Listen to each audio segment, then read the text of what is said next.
ತಾಂಡದ ದೈವನಾದ ಸಂತ ಸೇವಾಲಾಲ್ ಜಯಂತಿ ರವಿವಾರ ಜರುಗಲಿದ್ದು, ಆ ಹಿನ್ನೆಲೆಯಲ್ಲಿ ತಾಲೂಕಾ ಚಾಮನಹಳ್ಳಿ ತಾಂಡದಲ್ಲಿ ಶನಿವಾರ ಸಂತ ಸೇವಾಲಾಲ್ ಯುವಕ ಬಳಗ ಹಾಗೂ ಯಾದಗಿರಿ ವೈದ್ಯಕೀಯ ವಿಜ್ಞಾನ ಸಂಸ್ಥೆ ರಕ್ತ ಕೇಂದ್ರ ಆಶ್ರಯದಲ್ಲಿ ಗೋಜಿಮಾತಾ ಮಂದಿರದಲ್ಲಿ ರಕ್ತ ಶಿಬಿರ ಹಮ್ಮಿಕೊಳ್ಳಲಾಯಿತು.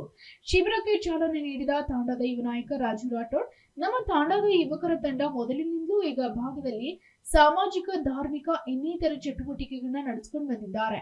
ಸೇವಾಲಾಲ್ ಜಯಂತಿ ನಿಮಿತ್ತ ತಾಂಡದಲ್ಲಿ 5 ದಿನಗಳ ಕಾಲ ವಿಶೇಷ ಪೂಜೆ ಕೈಂಕರ್ಯಗಳನ್ನ ನಡೆಸಿಕೊಂಡು ಬಂದಿದ್ದೇವೆ ಎಂದು ರಕ್ತದಾನ ಶಿಬಿರ ಹಮ್ಮಿಕೊಳ್ಳುವ ಮೂಲಕ ಸಾಮಾಜಿಕ ಕಾರ್ಯಕ್ಕೆ ಮುಂದಾಗಿದ್ದೇವೆ ಅಂತ ಹೇಳಿದ್ದಾರೆ. ಬಂಜಾರ ಸಮಾಜದ ಜನರು ಶ್ರಮಿಕ ಜೀವಿಗಳಾಗಿದ್ದಾರೆ. ಈ ದೇಶದ ಭವ್ಯ ಸಂಸ್ಕೃತಿಯನ್ನು ಉಳಿಸಿ ಬೆಳೆಸುವಲ್ಲಿ ಸಮುದಾಯ ಪ್ರಮುಖ ಪಾತ್ರ ವಹಿಸಿದೆ. ಜನರು ಕೂಡ ಜಾಗೃತರಾಗಿ ಶಿಕ್ಷಣಕ್ಕೆ ಹೆಚ್ಚು ಮಹತ್ವ ನೀಡುತ್ತಿದ್ದಾರೆ. ಯುವಕರು ಗುರು ಹಿರಿಯರು ಮಾರ್ಗದರ್ಶನದಲ್ಲಿ ಒಳ್ಳೆಯ ಹವ್ಯಾಸಗಳನ್ನ ಬೆಳೆಸಿಕೊಂಡು ಎಲ್ಲರೊಂದಿಗೆ ಸಾಮರಸ್ಯದಿಂದ ಬಾಳುವ ಮೂಲಕ ಸಮಾಜದ ಪ್ರಗತಿಗೆ ತಮ್ಮದೇ ಆದ ಕೊಡುಗೆ ನೀಡಬೇಕಂತ ತಿಳಿಸಿದ್ರು.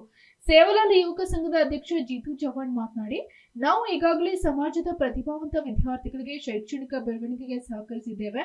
ಪರಿಸರ ರಕ್ಷಣೆ, ಯುವಕರಿಗಾಗಿ ಕ್ರೀಡಾಕೂಟಗಳನ್ನು ನಡೆಸಿಕೊಂಡು ಬರುವ ಮೂಲಕ ಮಹತ್ವದ ರಕ್ತದಾನ ಮುಂದಾಗಿದ್ದೇವೆ. ತುರ್ತು ಅಪಘಾತ ಸಂದರ್ಭಗಳಲ್ಲಿ ವೈದ್ಯರು ರೋಗಿಗಳಿಗೆ ಸೂಕ್ತ ಚಿಕಿತ್ಸೆ ನೀಡಲು ಸಹಾಯಕವಾಗುತ್ತೆ ಅಂತ ಅಭಿಪ್ರಾಯಪಟ್ಟರು.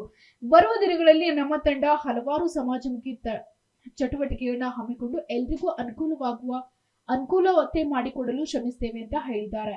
ಶಿಬಿರದಲ್ಲಿ ಮಾತನಾಡಿ ಡಾಕ್ಟರ್ ಪ್ರಿಯದರ್ಶಿನಿ, ಜಿಲ್ಲೆಯಲ್ಲಿಯೇ ಮೊದಲ ಬಾರಿಗೆ ಚಾಮನಹಳ್ಳಿ ತಾಂಡದ ಯುವಕ ಬಳಗ ಸ್ವಯಂ ಪ್ರೇರಿತವಾಗಿ ರಕ್ತದಾನಕ್ಕೆ ಮುಂದಾಗಿದ್ದಾರೆ. ಇದು ಬರುವ ದಿನಗಳಲ್ಲಿ ಇತರ ಗ್ರಾಮಗಳ ಹಾಗೂ ತಾಂಡಗಳ ಯುವಕರಲ್ಲಿ ಪ್ರೇರಣೆ ಕೊಡುತ್ತದೆ ಅಂತ ಹೇಳಿದ್ದಾರೆ. ಈ ಸಂದರ್ಭದಲ್ಲಿ ಬಂಜಾರ ಸೇವಾ ಯುವಕ ಸಂಘದ ಗೌರವಾಧ್ಯಕ್ಷ ವಿನೋದ್ ಚವ್ಹಾಣ್ ಸೇರಿದಂತೆ ಇನ್ನಿತರರು ಉಪಸ್ಥಿತರಿದ್ದರು. ಇಲ್ಲಿ ಹಲವಾರು ಯುವಕರು ಶಿಬಿರದಲ್ಲಿ 25ಕ್ಕೂ ಹೆಚ್ಚು ಯುವಕರು ರಕ್ತದಾನ ಮಾಡಿದ್ರು. ನಂತರ ಸೇವಾಲಾಲ್ ಅವರಿಗೆ ವಿಶೇಷ ಪೂಜೆ ಸಲ್ಲಿಸಿ ಅವರ ಜನ್ಮಸ್ಥಳ ಆಂಧ್ರಪ್ರದೇಶದ ಗುತ್ತಿ ಸಮೀಪ ಇರುವ ಸೇವಾಗಡಕ್ಕೆ ದರ್ಶನಕ್ಕೆ ಪ್ರಯಾಣ ಬೆಳೆಸಿದ್ರು. ಚಾಮನಹಳ್ಳಿ ತಾಂಡದಲ್ಲಿ ರಕ್ತದಾನ ಶಿಬಿರವನ್ನು ಹಮ್ಮಿಕೊಂಡಿದ್ದೀವಿ. ಅಂದ್ರೆ ನಮ್ಮ ಸೇವಾಲಾಲ್ ಜಯಂತಿ ಉತ್ಸವ ಕಾರ್ಯಕ್ರಮದಲ್ಲಿ ನಮ್ಮ ಚಾಮನಹಳ್ಳಿ ತಾಂಡದಾಗ 5 ದಿನದಿಂದ ಪೂಜಾ ಕಾರ್ಯಕ್ರಮ ಇಟ್ಟರು. ಮತ್ತೆ ಇವತ್ತು ನಾವು ರಕ್ತದಾನ ಮಾಡಿ, ನಾಳೆ ನಮ್ಮ ರವಿವಾರ ಸೇವಾಲಾಲ್ ಜಯಂತಿ ಇದೆ ಮತ್ತು ಇದು ಜಯಂತಿ ಪ್ರಯುಕ್ತವಾಗಿ ಒಂದು 25 ಜನಗಳು ಯುವಕರು ರಕ್ತದಾನವನ್ನು ಮಾಡ್ತಾ ಇದ್ದೀವಿ. ಯಾಕಂದ್ರೆ ಇದು ಧಾರ್ಮಿಕ ಕೆಲಸ ಇದೆ. ಎಲ್ಲರೂ ರಕ್ತದಾನ ಶ್ರೇಷ್ಠದಾನ ಅಂತ ಹೇಳ್ತಾ ಇದ್ದಾರೆ. ಅದರ ಸಲುವಾಗಿ ನಾವು ನಮ್ಮ ತಾಂಡದಲ್ಲಿ ಒಂದು ಚಿಕ್ಕದು ನಮ್ಮ ಕಡೆ ಆದಷ್ಟು ಪ್ರಯತ್ನ ಮಾಡಿದ್ದೀವಿ. Bureau report, SSV news, Yadgir.